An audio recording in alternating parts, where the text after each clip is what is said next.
Muy, pero muy buenas noches. Un gustazo encontrarnos nuevamente acá en el Club de Lectura de la Medianoche, donde no solamente buscamos un diálogo, no solamente buscamos aprender algo, eh, crecer, para que nos digan.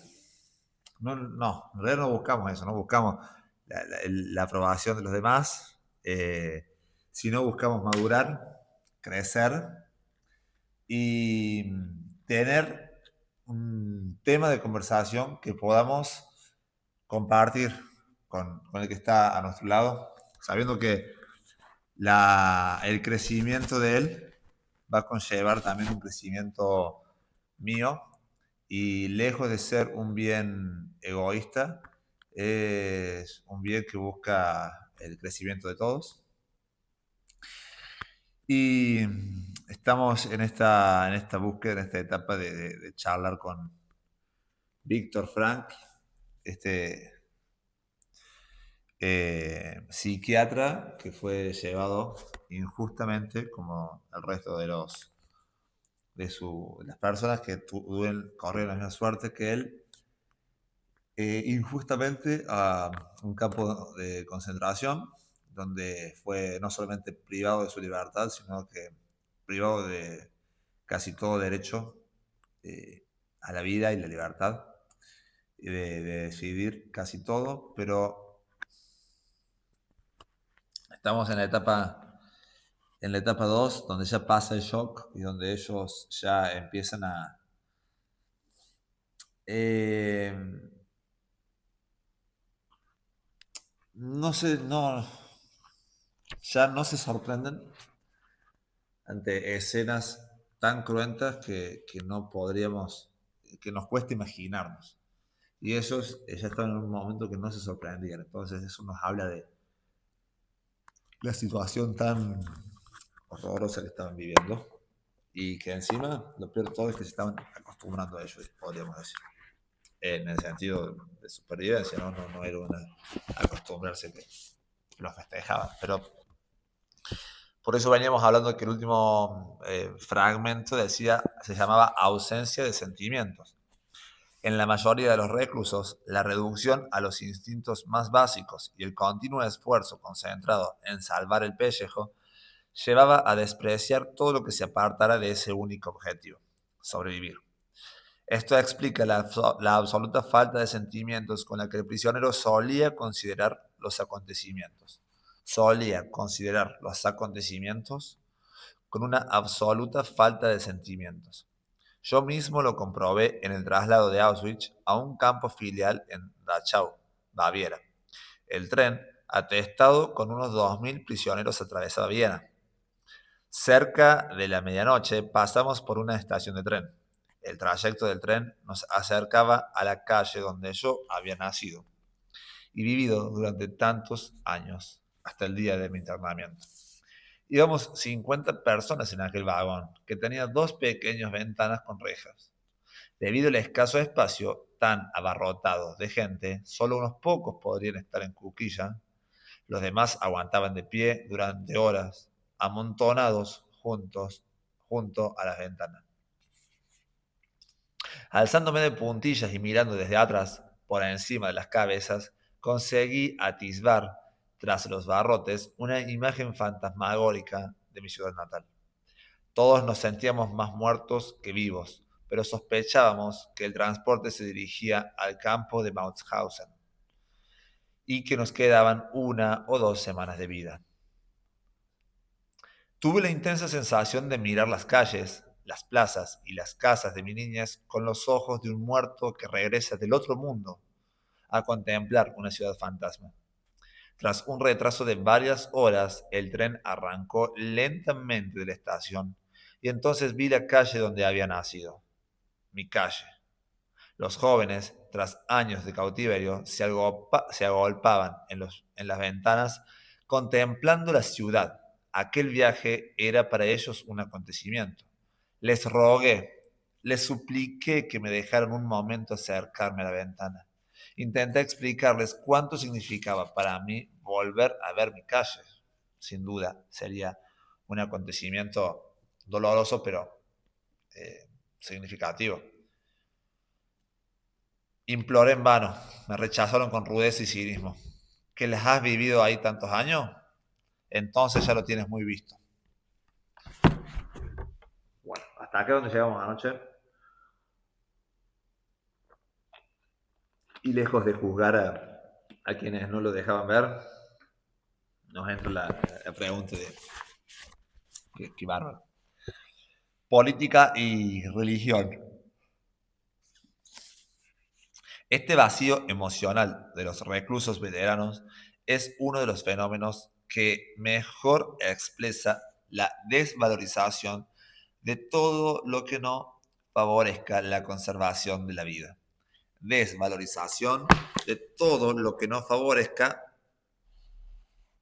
nuestros propios intereses. Lo demás se consideraba superfluo. En el lager, campamento, sufríamos, por así decirlo, una invernación cultural, con dos excepciones, la política y la religión. En el campo se hablaba por todas partes y casi constantemente de política. Las discusiones surgían de rumores que se filtraban en el campo y se propagaban rápidamente. Los rumores sobre la situación militar eran, en general, contradictorios. Se sucedían con celeridad y solo se conseguía... Dame un segundo.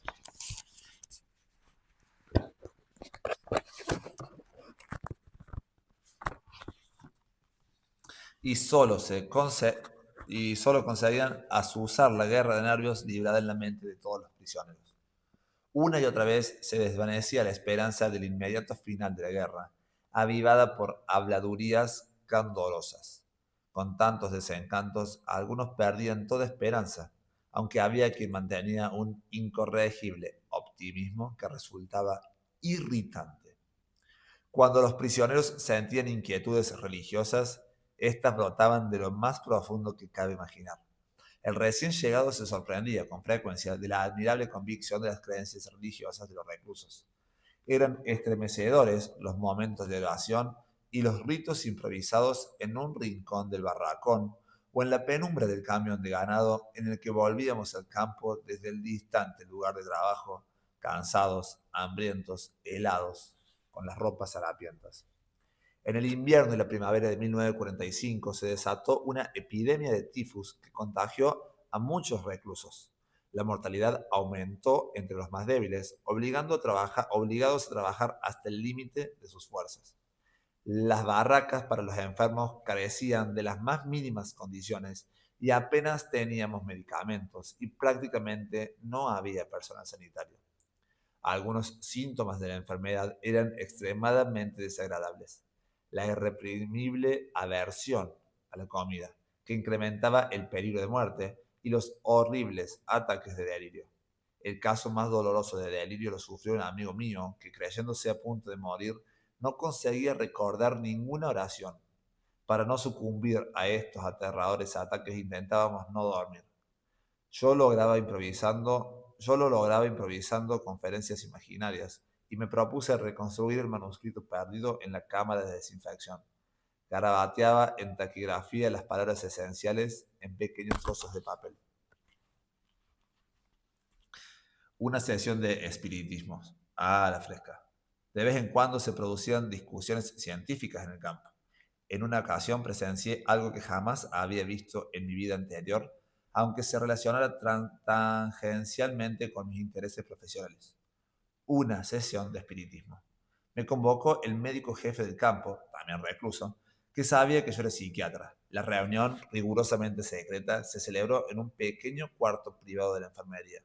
Formábamos un círculo reducido al que se agregaba de forma antirreglamentaria el suboficial de seguridad del equipo sanitario. Un prisionero extranjero invocó los espíritus con una especie de oración. El administrativo del campo estaba sentado ante una hoja de papel en blanco y un lápiz en la mano. pero sin intención voluntaria de escribir. En el curso de la sesión, que concluyó a los 10 minutos debido al fracaso del medium para conjurar a los espíritus, el lápiz del administrativo dibujó lentamente unas líneas sobre el papel, de las que surgió de forma bastante legible la frase va e ve, B corta a E, B corta de vuelta. Alguien aseguró que el administrativo no sabía latín y que nunca había oído esa expresión, vae victis, ay de los vencidos. En mi opinión, es muy probable que hubiese oído alguna vez esas palabras sin captarlas conscientemente y que hubieran permanecido en su interior para que el espíritu de su inconsciente, las recuperara en aquel momento, meses antes de nuestra liberación y del final de la guerra. La huida hacia el interior. Pese a la bajeza física y mental imperantes en el campo de concentración, podía cultivarse una profunda vida espiritual. Las personas de mayor sensibilidad, acostumbradas a una vida intelectual, posiblemente sufrieran muchísimo. A menudo su constitución era frágil. Sin embargo, el daño infligido a su ser íntimo fue menor, pues eran capaces de abstraerse del terrible entorno y adentrarse a través de su espíritu en un mundo interior más rico y dotado de paz espiritual. Solo así se explica la aparente paradoja de que los menos fornidos soportaran mejor la vida del campo que los de constitución más robusta. Para aclarar esta cuestión tengo que recurrir de nuevo a la experiencia personal. Contaré la serie de rutinas que se repetían cada mañana antes del alba cuando nos dirigíamos al lugar de trabajo. Oíamos las órdenes vociferantes. Atención, destacamento adelante. Izquierda, 2, 3, 4, izquierda, 2, 3, 4, izquierda, 2, 3, 4, izquierda, 2, 3, 4.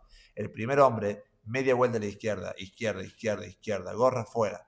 Todavía resuenan en mis oídos esas palabras. A la orden de gorras fueras, atravesábamos la verja del campo enfocados por los reflectores. El que no marchaba con marcialidad recibía una patada, pero corría peor suerte el que, para protegerse del frío, osaba calarse la gorra hasta las orejas antes de tener permitido hacerlo. En la oscuridad del alba tropezábamos con las piedras y pisábamos los charcos de la única carretera de acceso al campo. Los guardias nos conducían a culatazos, gritando constantemente. Los que tenían los pies llagados se apoyaban en el brazo de su vecino. Apenas se oía una palabra, el viento helado no estimulaba la conversación. Con la boca protegida por el cuello de la chaqueta, el hombre que marchaba a mi lado me susurró de repente: si nuestras mujeres nos vieran ahora, espero que ellas estén mejor en sus campos e ignoren nuestra situación. Sus palabras avivaron el recuerdo de mi esposa.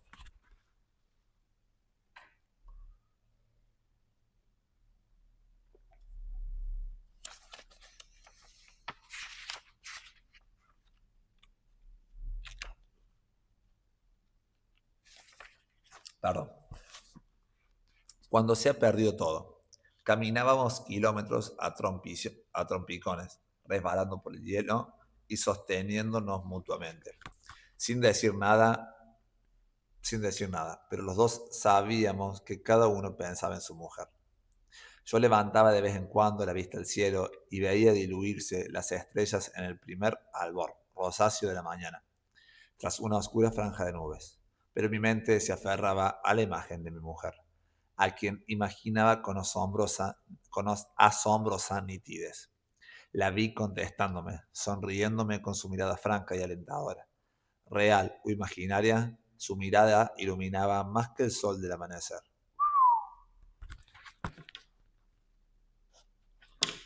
En ese estado de embriaguez, un pensamiento vino a mi mente. Comprendía por primera vez la verdad contenida en las canciones de los poetas y proclamada como el conocimiento supremo por tantos pensadores. El amor es la meta última y más alta a la que puede aspirar el hombre. Percibí entonces con toda su profundidad el significado del mayor secreto que la poesía, el pensamiento y las creencias intentan comunicar. La salvación del hombre consiste en el amor y pasa por el amor.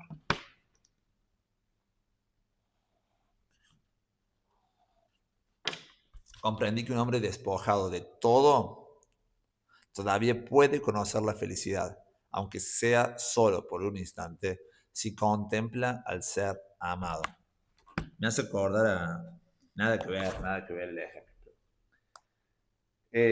Cuando Messi, me gusta ver un poco lo que es análisis del lenguaje no verbal, y cuando Messi se retira del Barcelona, que es el club donde jugó tantos años, y que lo vio crecer, él estaba muy triste.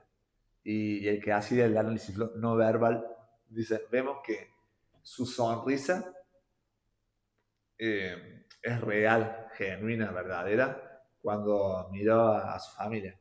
Y era como que en medio de la tristeza, que realmente estaba en medio de una congoja cuando tenía que retirarse del club que tantas alegrías le dio, eh, miraba a su familia y sonreía.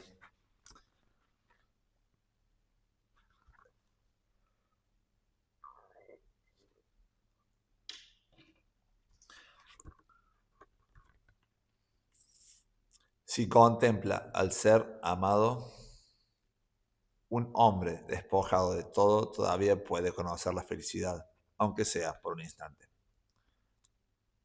Incluso en un estado de desolación absoluta, cuando ya no cabe expresarse mediante una acción positiva, cuando el único logro posible consiste en soportar dignamente el sufrimiento. En tal situación, el hombre es capaz de realizarse por la contemplación amorosa de la imagen de la persona amada. Por primera vez entendí el significado de las palabras: los ángeles se abandonan en la eterna contemplación amorosa de la gloria infinita. Delante de mí tropezó y se desplomó, y sobre él, delante de mí un hombre tropezó y se desplomó, y sobre él cayeron los que iban detrás. Furioso, el guardia se acercó y sacudió el látigo sobre los cuerpos esparcidos por el suelo. Este incidente distrajo mi pensamiento por unos segundos, pero enseguida mi alma encontró el camino para regresar a su mundo, y olvidándome de la situación y de la vida en cautiverio, seguía hablando con mi amada. Yo le preguntaba y ella contestaba. Luego ella preguntaba y yo respondía. Alto. Habíamos llegado al lugar de trabajo. Nos precipitamos en el interior de la oscura caseta en busca de una herramienta en buen estado. Cada prisionero se hizo con una piqueta o una pala. ¿No podéis daros más prisa, cerdos? Pronto reanudamos el trabajo en la zanja, allí donde lo habíamos dejado el día anterior. El suelo helado crujía con los golpes de las piquetas y saltaban chispas. Los hombres permanecían silenciosos con el cerebro entumecido. Mi mente se aferraba aún a la imagen de mi mujer. De pronto me saltó una inquietud. No sabía siquiera si seguía viva, pero estaba convencido de algo. El amor trasciende la persona física del ser amado y halla su sentido más profundo en el ser espiritual, el yo íntimo. Que esté o no esté presente en persona, que siga vivo o no, en cierto modo carece de importancia. Ignoraba si mi mujer vivía y no tenía medios para averiguarlo. A lo largo del cautiverio no tuvimos contacto postal con el exterior, pero en aquel momento esa cuestión había dejado de inquietarme. No sentía la necesidad de comprobarlo. Nada afectaba la fuerza de mi amor, a mis pensamientos y a la imagen de mi amada. Si entonces hubiera sabido que mi mujer estaba muerta, creo que, insensible a la noticia, hubiera seguido contemplando su imagen y hablando con ella con igual viveza y satisfacción. Ponme de sello sobre tu corazón, pues fuerte es el amor como la muerte. Cantar de los Cantares 8:6.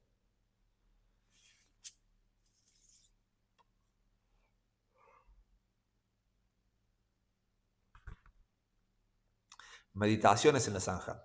La intensificación de la vida interior protegía al prisionero del vacío.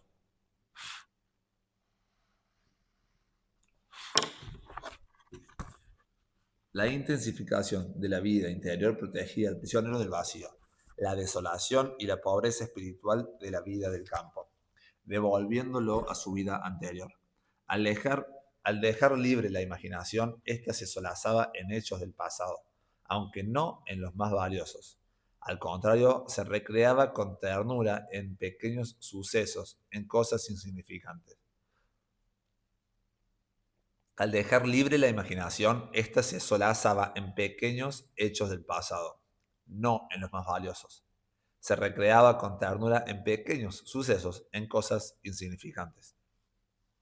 La nostalgia los transfiguraba y adquirían un matiz especial.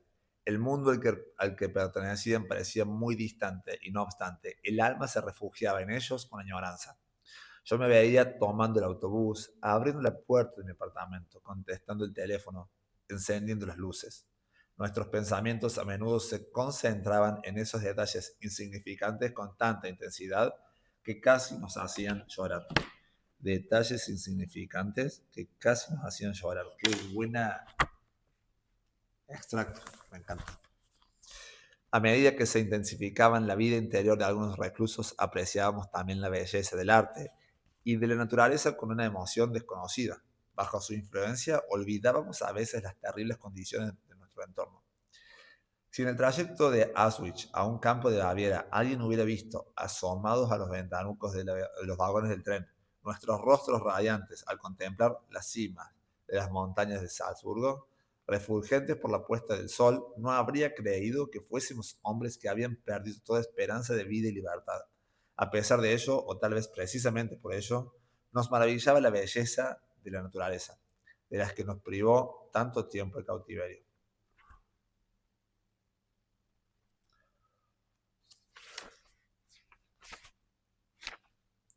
Incluso sucedía que en pleno trabajo, un prisionero atraía la atención de su compañero señalándole un resplandeciente crepúsculo tras las altas copas de los bosques bávaros, como en la famosa acuarela de Durero. En los mismos bosques donde construíamos un enorme almacén secreto de munición.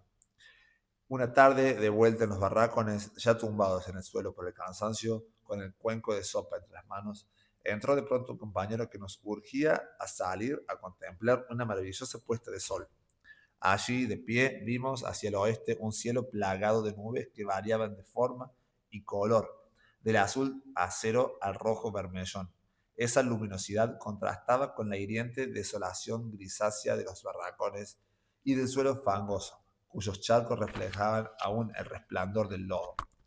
Luego, tras unos minutos de silenciosa emoción, un prisionero dijo: «Qué hermoso podría ser el mundo». Monólogo al amanecer. En otra ocasión, mientras cavábamos una zanja, el amanecer proyectaba una luz grisácea. Gris el cielo y gris la nieve, bañada por la luz del alba. Grises los harapos que malamente cubrían los cuerpos de los prisioneros y sus grises rostros. Mientras trabajaba, mi imaginación hablaba con mi mujer. ¿O acaso quería escudriñar la razón de mi sufrimiento, de mi lenta agonía? En una violenta protesta contra lo inexorable de la muerte inminente, sentí que mi espíritu atravesaba todo el gris circundante que trascendía ese mundo desesperado, y en algún victorioso lugar oí un victorioso sí, en respuesta a mi pregunta sobre si finalmente la vida tenía sentido. En una violenta protesta contra lo inexorable de la muerte inminente, sentí que mi espíritu atravesaba todo el gris circundante que trascendía ese mundo desesperado, y en algún lugar oí un victorioso sí, en respuesta a mi pregunta sobre si finalmente la vida tenía sentido.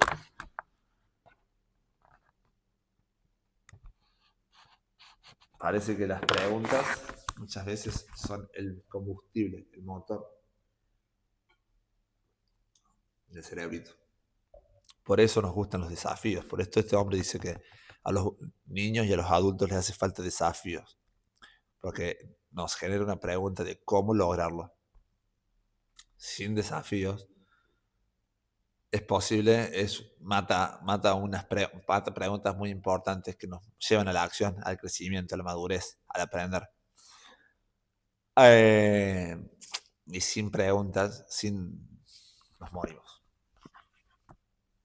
En ese momento se encendió una luz en la granja lejana, recortada en el horizonte como una pincelada de color, radiante en aquel amanecer grisáceo en Baviera.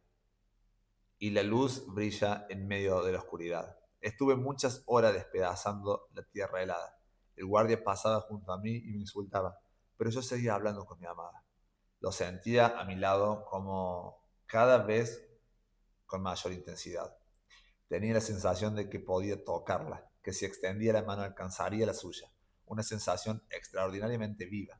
Ella estaba realmente ahí. En ese preciso momento, un pájaro se posó justo delante de mí, sobre un montón de tierra extraído de la zanja, y me miró fijamente. Seguimos con el nivel, con la descripción de la vida en el campo, y la verdad que estoy muy cansado, gente, así que me voy a ir a dormir. Yo por lo pronto los dejo con el avance de lo que fue el libro y seguimos describiendo la dura vida que algunas personas tuvieron que pasar a raíz de la guerra, en el cual tuvieron privados de su libertad, pero vemos que aún ahí, en medio, este hombre parece encontrarle sentido a la vida, que no sabemos si lo había encontrado antes o no, o lo había encontrado después, lo perdió y después como que volvió a formularlo. Pero vamos llegando a los primeros indicios de lo que es la respuesta al título. Digo respuesta porque queramos o no queramos, le hacemos una pregunta. ¿Qué hombre y qué sentido busca? ¿Por qué? Le hacemos preguntas al título, aunque no seamos conscientes de ello. Y poco a poco vamos vislumbrando algunos rastros, rayitos de respuesta a esas preguntas que nos hacemos. Como siempre, un placer, un gusto tenerte del otro lado, saber que no estoy solo, que no estamos solos en este viaje del crecimiento, de la búsqueda del conocimiento. Y te animo a que puedas dialogar, pensar y encontrarnos nuevamente el día de mañana, por esta misma hora y a este mismo canal. Nos vemos.